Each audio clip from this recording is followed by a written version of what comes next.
नमस्कार साथियों। आज हम यूपी बोर्ड क्लास 10th में जो आपका इंग्लिश का पेपर हुआ है 817 डी के इसके हिंदी टू इंग्लिश ट्रांसलेशन को समझेंगे। पहला वाक्य है, मैं अपने माता पिता के साथ रविवार को लखनऊ जाना चाहता था।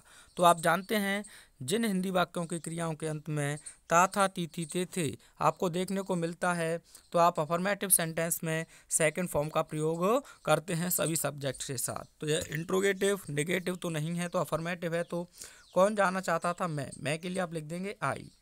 अब दोस्तों चाहना की होती है वांट, तो आपको सेकंड फॉर्म लिख देना है वांट का, वांटेड। अब जाना, तो देखिए जा ना गो, यानी कि नानी ने अगर वर्ब में देखने को मिले तो आप लिखते हैं टू, उसके बाद जाने के आप लिख देंगे गो। आई वांटेड टू गो, कहाँ? लखनऊ, तो उसके बाद भी आपको लिखना होगा टू और लखनऊ, टू लखनऊ। अब रविवार को, तो दोस्तों दिनों के नाम से पहले आपको ध्यान रखना है ऑन प्रपोजिशन का प्रयोग करेंगे, और रविवार के लिए आप लिख देंगे संडे। रविवार के लिए क्या लिख देंगे? संडे के साथ, तो प्रपोजिशन विद का प्रयोग करना होगा आपको। अपने माता पिता के, तो आई के साथ आपको अपना अपने की पजेसिव एडजेक्टिव बनानी होगी माई, और माता पिता के लिए आप लिख देंगे पेरेंट्स। तो बहुत ईजी है। I wanted to go to Lucknow on Sunday with my parents. अगला सेंटेंस देखिए, गाड़ी प्लेटफॉर्म नंबर 1 पर खड़ी थी। तो दोस्तों आपको लग रहा होगा कि यह पास्ट परफेक्ट का सेंटेंस है। नहीं, कुछ ऐसी क्रियाएं होती हैं जो हमेशा कॉन्टिन्यूअस फॉर्म में रहती हैं। जैसे मैं आपके सामने एक सेंटेंस लिखता हूँ, मेरा मित्र सोया है। मेरा मित्र सोया है।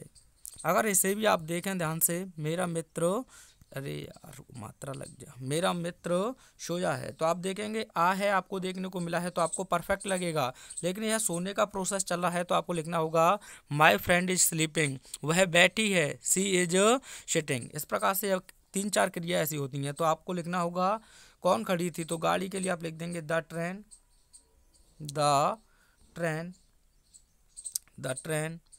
अब खड़ी थी तो आप हेल्पिंग वर्ब पास्ट की सिंगुलर सब्जेक्ट के अकॉर्डिंग वॉच लगा देंगे। अब कॉन्टिन्यूअस में लिखेंगे तो स्टैंड का आईएनजी फॉर्म हो जाएगा स्टैंडिंग। अब कहाँ? प्लेटफॉर्म नंबर 1 पर के लिए आप लिखेंगे एट, क्या लिखेंगे दोस्तों? At the platform number, the platform, platform number, जहाँ ऊपर लिख देता हूँ मैं द प्लेटफॉर्म नंबर 1। तो यह आपका हो जाएगा the train watch standing at the platform number 1। आगे देखिए, गाड़ी में भीड़ नहीं थी, तो इसमें नाउन के होने या ना होने की बात की गई है, तो देयर से आपको बनाना होगा देयर, देयर।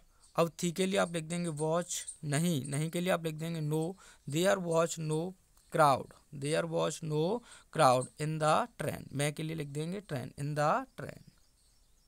सेंटेंस बनेगा आपका there was no crowd in the train. जैसे आपसे कह दिया जाए नदी में पानी नहीं था, तो there was no water in the river.